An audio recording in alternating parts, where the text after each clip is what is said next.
They stole everything I owned and tried to sell the very house I saved. But they didn't count on one thing. I already outmaneuvered them. This is the story of how I reclaimed my life, my peace, and my power. It starts with betrayal and ends with quiet, unstoppable revenge. 12 hours in the E drains you in ways words can't capture physically, mentally, spiritually. I pulled into my driveway with that familiar ache in my bones, scrubs clinging to sweat and antiseptic.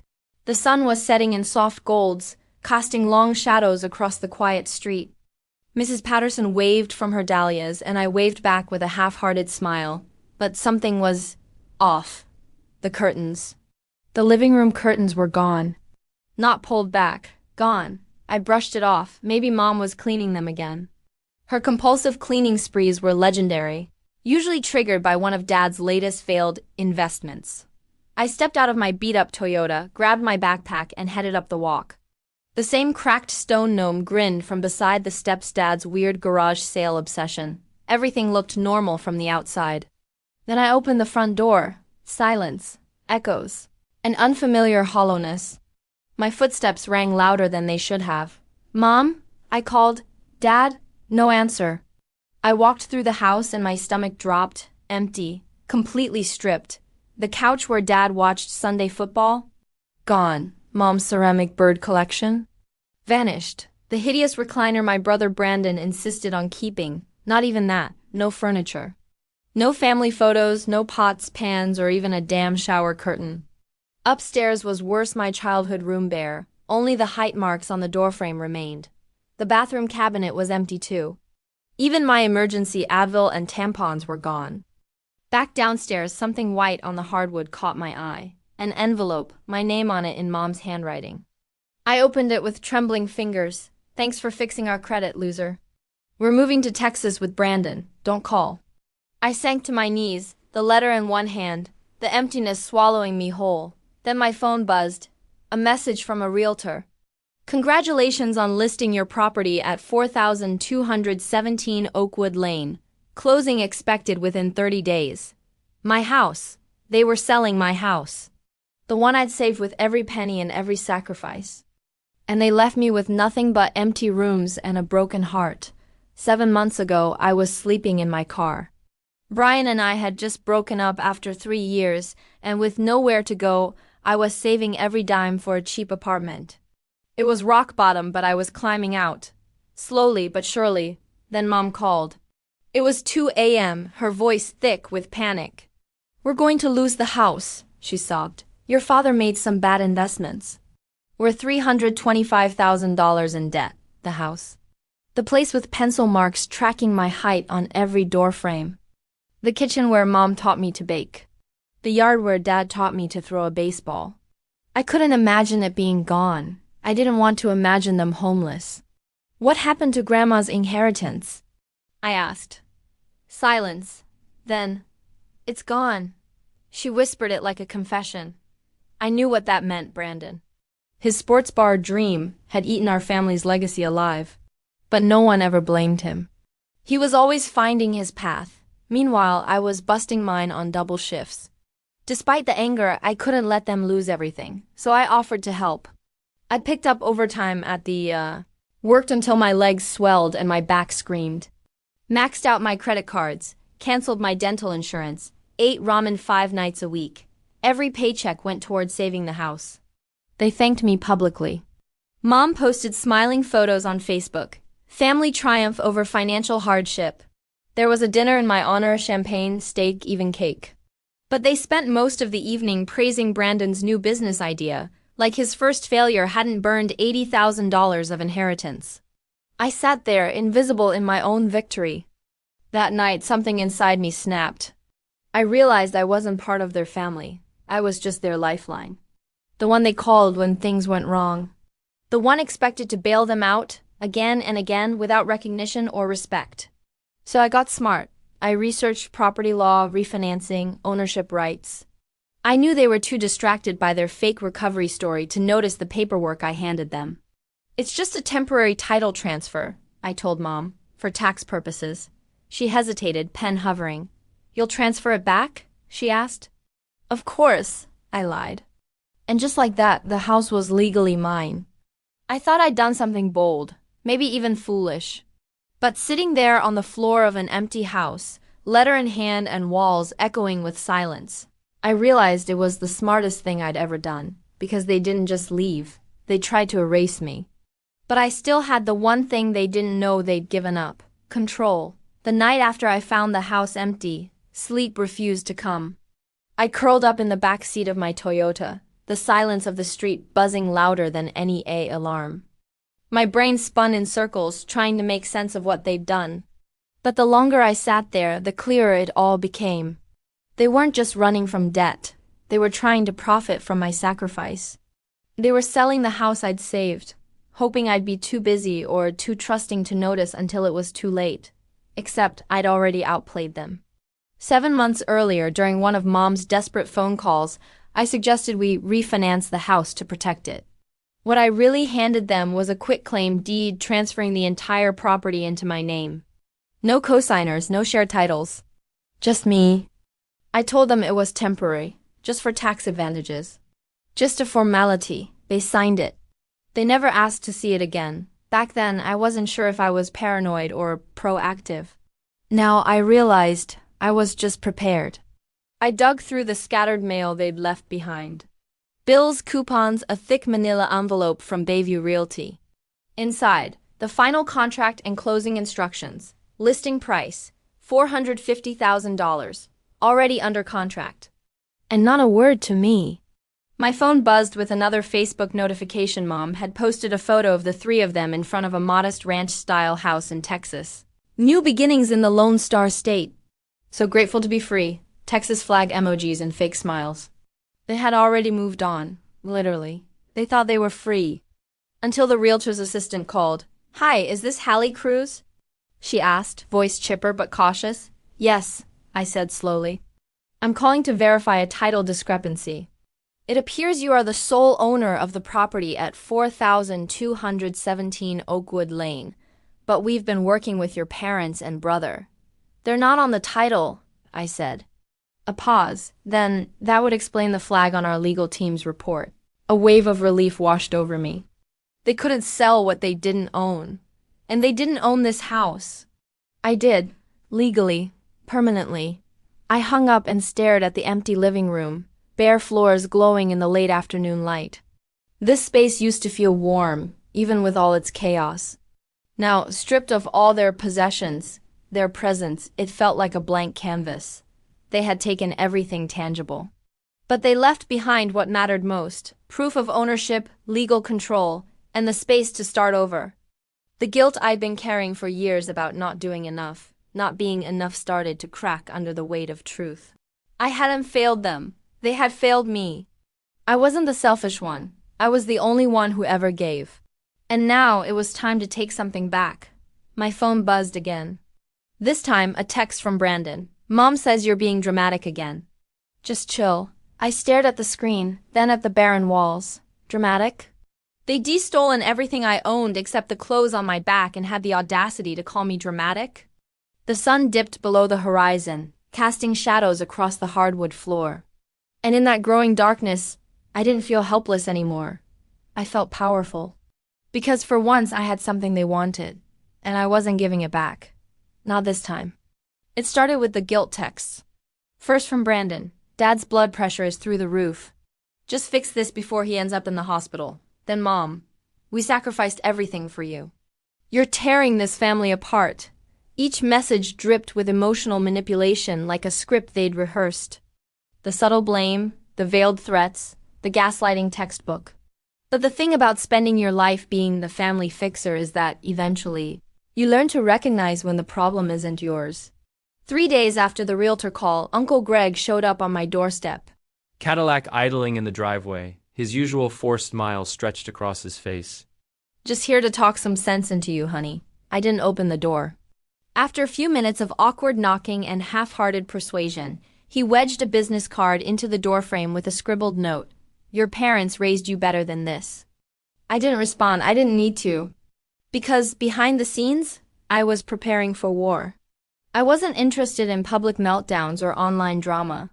I was done playing the role of the emotional sponge, but I wasn't done collecting proof. Every message, every post, every voicemail, I archived it all. Mom's Facebook was a goldmine. Her latest post read, "Praying for parents dealing with ungrateful children. Mental health issues can tear families apart. Please respect our privacy." 57 comments from church friends and distant cousins. All sympathy. All support. None of them knew the truth. But someone else did, Mara. Brandon's girlfriend of 2 years. Or, more accurately now, his ex. She messaged me out of the blue. I left him. I saw the texts. The whole plan. "They were selling your house behind your back for months." Mara forwarded screenshots. Conversations going back to winter. Brandon bragging about the easy payday once the sale cleared. Mom asking how quickly they could close before I caused trouble. Dad suggesting they ghost me after the money landed. And they called me dramatic. Fueled by that proof, I made an appointment with the title office. No more waiting for someone else to fix it. It was time to handle things face to face. The building was quiet, the walls lined with family portraits and award plaques. Mr. Abernathy, the title officer, greeted me with a firm handshake and a folder already prepared.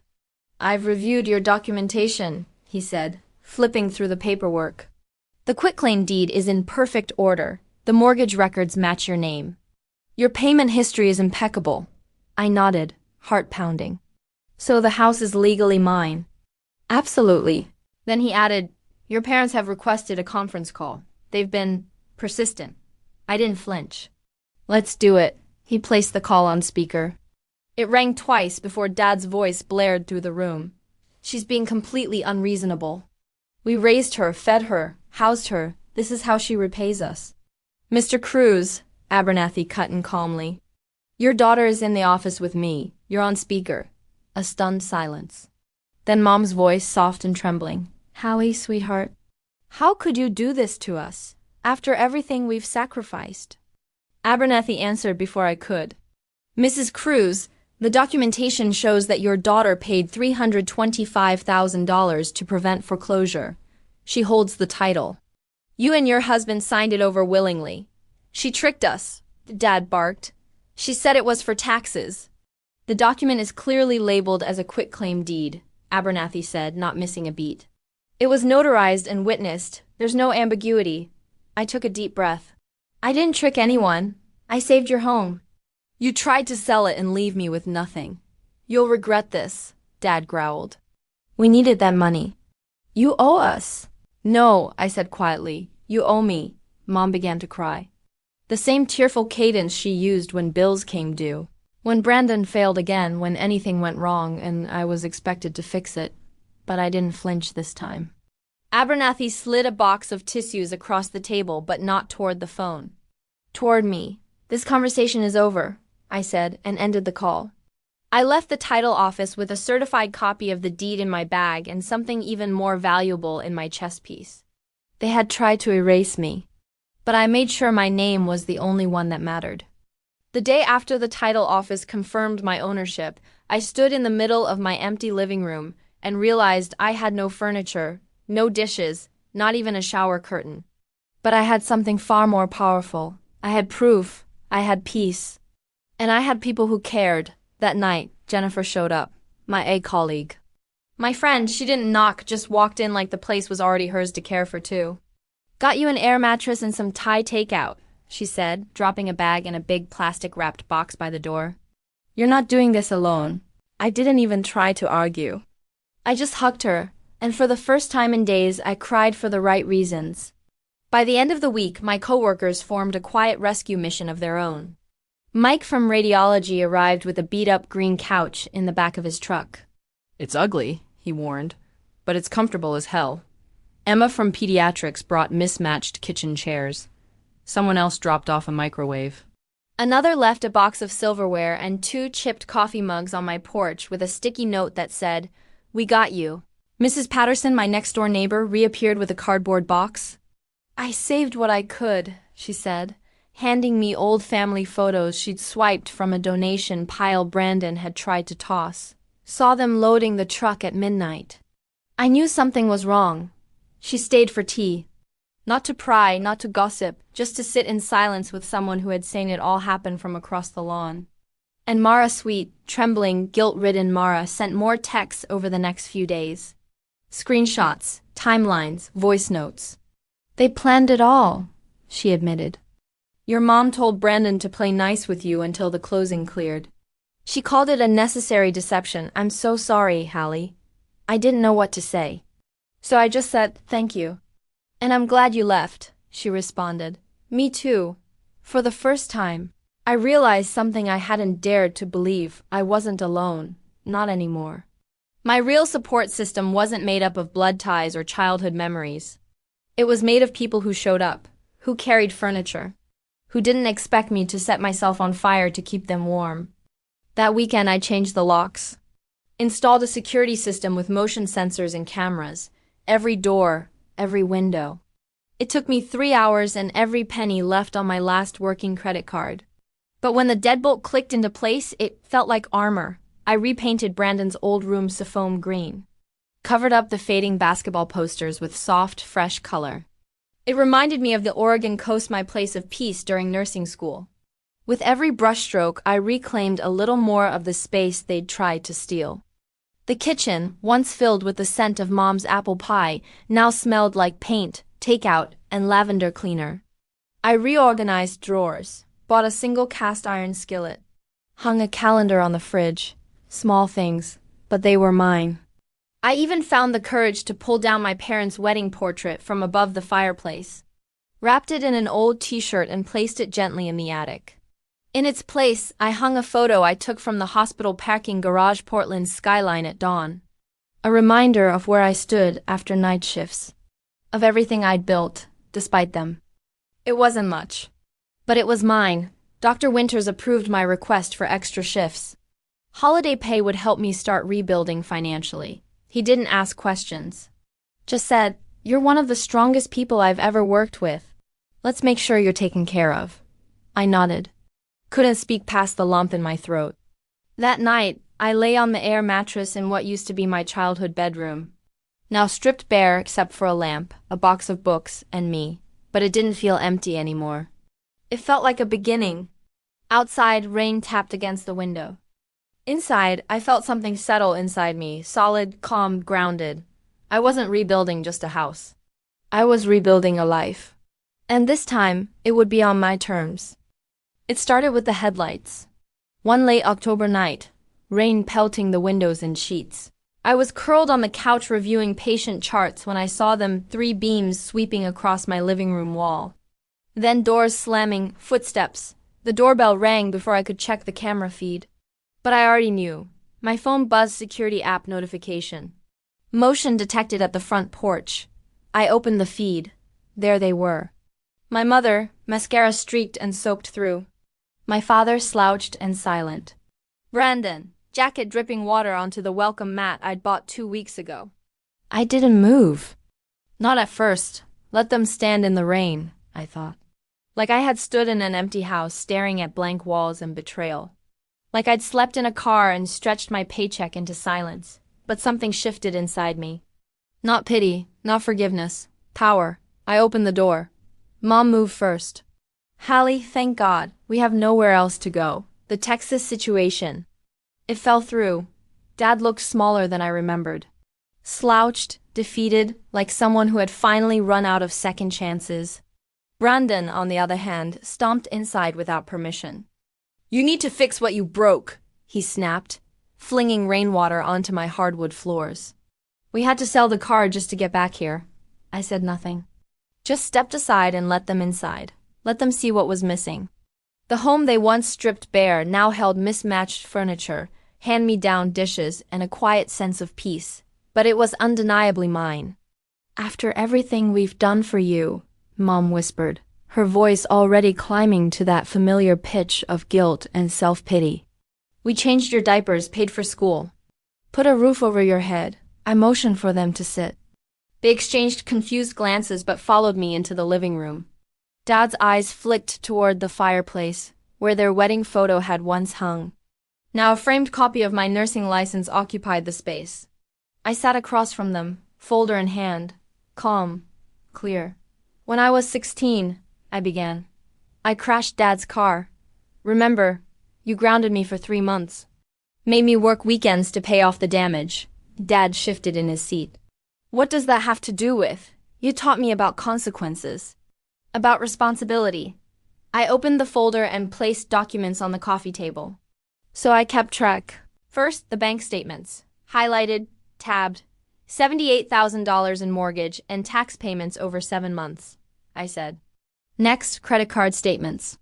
Another $23,000 in debt I took on so you wouldn't lose the house. Mom's hand flew to her mouth.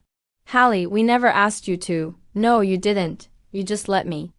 While you posted steak dinners and vineyard tours and Texas sunsets on Facebook. I opened my phone and scrolled to her posts. Showed them to her. Interesting choices for a family in financial crisis, Brandon bristled. Social media isn't real life. No? Then is this real? I asked, pulling out the handwritten note. Framed, preserved. Thanks for fixing our credit, loser. We're moving to Texas with Brandon. Don't call. Silence. Mom looked away. Dad ran a hand through his thinning hair. Brandon just stared. Then I dropped the final page on the table, a notarized statement from Mara, complete with screenshots and testimony. She told me everything. How you planned the sale. How you laughed about the easy payday. How you lied to me while I worked double shifts to save this house. Dad finally snapped. You turned Mara against us. No, I said. You did that yourselves. Mom's tears dried up like a faucet turned off. Her voice sharpened. How could you do this to your own mother? I stood. You tell me, I replied. Because when I needed a roof, you left me with nothing but walls. Brandon stood, pointing. You think you're so perfect. You stole our house. Your house?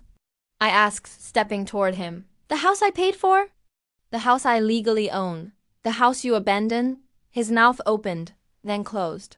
No words. Through the front window, I saw Mrs. Patterson peeking out. The Collins family paused their evening walk to watch from the sidewalk. Let them see, I thought. Let everyone see. You can stay at the Motel 6 on Powell, I said, voice level. 3 nights. I've paid in advance. After that, you're on your own. 3 nights? Mom choked. What are we supposed to do after that? I walked to the door and opened it. The rain had softened to a mist. The streetlights glowed against the wet pavement. Figure it out, I said. Like I had to. One by one, they shuffled past me, defeated, drenched. Dad paused at the threshold. We're still your parents, Hallie. I met his eyes. Biology doesn't make a family. Actions do. Then I shut the door and locked it behind them. The beep of the security system echoed like a victory bell. Outside, the stone gnome still grinned by the steps. Inside, I stood in a home finally filled with peace. They didn't just lose the house. They lost me. They were gone, but their echo lingered. 3 days after I sent them to the motel, my phone started buzzing again. First, a text from Mom. The extended stay costs too much. We can't afford this. Your father is beside himself. Then another. It's 95 degrees here. The AC barely works. Brandon's complaining nonstop. This isn't sustainable, Hallie. Each message was a carefully crafted guilt trip. Each one avoiding the real issue, that they left me with nothing and expected me to save them again. I didn't respond. Instead, I started living. I returned to work with a sense of quiet determination. No more hiding, no more explaining. I shared nothing publicly, but word spread anyway. Hospital gossip and neighborhood whispers filled in the blanks. People noticed the change in me. Jennifer, Mike, Emma, they didn't ask for updates. They just showed up. A small coffee maker appeared in my kitchen one morning. A set of vintage plates showed up in a gift bag labeled "From the team." Someone left a half-dozen succulents on my porch. I wasn't alone anymore. And I didn't have to explain why I was suddenly choosing myself. A week after they left, Mara called. Brandon got fired, she said. He lied about his qualifications. They found out. I paused. Are you okay? I'm with my sister now, she replied. But I saved the texts. The ones where they planned everything. If you ever need them legally, they're yours. Thank you, I said. And I meant it. Uncle Greg called next. They're asking to stay in my basement, he said, hesitant. Hallie, what they did to you was wrong. But they're still family. You have to make your own decision, I told him. Just like I did, he sighed. Your dad says maybe you can still sell the house and split the money, I laughed. A bitter, sharp sound. That's what I figured. That night, I stood in the kitchen chopping vegetables when another voicemail landed. Mom, crying, practice sobs. We made a mistake. We just want to come home. Your father can't sleep. Brandon blames us for everything. Please call. I deleted it. Dad's email arrived an hour later. Sell now. We'll split it 50/50ths. Be reasonable. The market's hot. Brandon's final message came the next morning. You destroyed this family. I didn't answer any of them. Instead, I blocked their numbers, deleted their threads, changed my email password, and turned off Facebook notifications. 3 days later, my lawyer called. Their challenge to the quitclaim deed was dismissed. Judge didn't even hear arguments. Documentation was too strong. I exhaled for what felt like the first time in months. The mortgage company followed up, confirming I was the sole name on the loan. My credit cards were still maxed. My savings depleted, but every paycheck chipped away at the mountain. Every shift brought me closer to freedom. That night, I hung a mirror in the entryway. The same spot where their wedding portrait once hung. My reflection stared back, tired, healing, whole. I was still learning who this version of me was, but I liked her. The house felt different now, warmer, lighter. Even in silence, it buzzed with potential. Without the weight of their expectations, I could breathe again. A few neighbors started asking questions. Mom's social media narrative was unraveling. Praying for parents of ungrateful children. Mental health issues in the family are so painful. But people weren't buying it anymore. Their story was falling apart brick by brick, in Portland. In Texas, everywhere, Jennifer caught me in the hallway at work. How's the fortress? Stronger every day, I smiled. Good, she said, nudging me. You're stronger every day, too. Later, I found a note taped to my front door. From Mrs. Patterson. Proud of you, kiddo. If you ever need fresh dahlias or someone to brag to, I'm here. And for the first time in years, I believed it. I wasn't anyone's fixer anymore. I was my own protector. And for the first time since this all began, I realized I was going to be okay. A month later, Portland's rain returned like clockwork, turning my garden soil to dark velvet and washing summer's remnants from the air. I stood at the edge of the backyard, kneeling in dirt where Dad's rusting grill used to sit, planting zinnias, marigolds, and cosmos. Flowers that didn't need perfect conditions, just space, light, and time. Kind of like me. Mrs. Patterson leaned over the fence with a smile. Those are coming along nicely. I brushed the soil from my knees. You should see inside. The art studio's finally finished. The former finance office. The room where Dad plotted 100 failed money schemes was now flooded with natural light, its walls speckled with clay and paint. The shelves were filled with half-finished mugs, bowls, and misshapen attempts at something beautiful. My fingers, once used to applying pressure to IV tubing and pulse points, had found new rhythm in spinning wheels and carving lines. Creating something from nothing felt like healing. Upstairs, the spare bedroom had new sheets and a simple desk. I was mentoring a nursing student named Lucia, a quiet, brilliant girl drowning under family pressure and school loans. She reminded me of myself at that age, minus the stubborn belief that suffering was loyalty. I promised she wouldn't walk alone like I had. Mentorship is part of your healing, Dr. Winters had said. He was right. Every day I made choices that once felt impossible. I said no without guilt. I asked for help without shame. I walked through the A knowing I wasn't just surviving, I was growing. Therapy helped me find the words, financial abuse, manipulation disguised as family loyalty, generational guilt. I shared those words in the support group ID started at Providence. 8 women and men who had once believed love meant sacrifice, no matter the cost. Family isn't always who raised you, I told them. Sometimes it's who helps you raise yourself. Heads nodded around the circle. I wasn't alone in this. Not anymore. Mara texted every so often with updates. Brandon had gone through 3 jobs and 2 roommates. My parents had separated. Mom was living in Uncle Greg's basement. Dad had downsized to a 1-room studio. The Texas dream had evaporated in the humidity, and I felt nothing. Not joy. Not vengeance. Just distance, Peaceful, necessary distance. When the day of my housewarming arrived, the sky opened up with a classic Portland drizzle. But the laughter inside my home drowned it out. Jennifer arrived first, arms loaded with sparkling cider and paper plates. "I still can't believe this is the same house," she said, eyes wide as she looked around. The walls were painted in warm earth tones, adorned with local artwork. The refinished floors gleamed. Bookshelves held nursing journals, pottery guides, and dog-eared novels. Everything was mismatched. Nothing was perfect. But it all felt like me. Throughout the afternoon, the people who had quietly rebuilt me showed up. Our co-workers, pottery classmates, neighbors. Mrs. Patterson brought her famous blueberry pie and hugged me like a daughter. In the dining room, Jennifer raised her glass as the setting sun painted the walls gold. "To Hallie," she said, "who taught us all what strength really looks like." The clink of paper cups sounded louder than any applause I'd ever heard. Later that night, after the last guest had gone, I sat with a photo album I hadn't opened in years.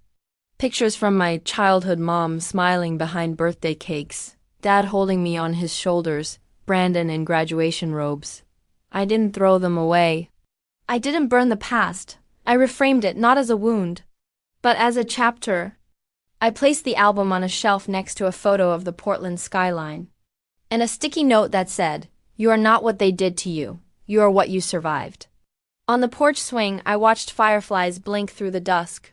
The weight of the house keys in my palm felt right. Earned.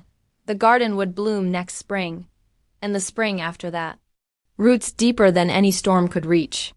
This was my home now, reclaimed, rebuilt, and finally at peace. They thought I'd crumble, that I'd chase them, beg them, save them again. But this time I chose myself. I didn't destroy my family. I simply stopped sacrificing myself to hold it together. That house? I saved it with my own hands, my own debt, my own grit. And they tried to sell it from under me like I didn't matter. But they forgot one thing: I was never weak, just loyal. And now that loyalty belongs to someone who deserves it, me. Reclaiming my home wasn't just about walls and deeds.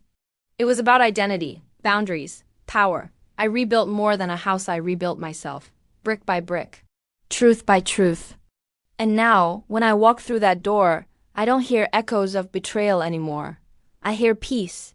And that's a kind of revenge they'll never understand.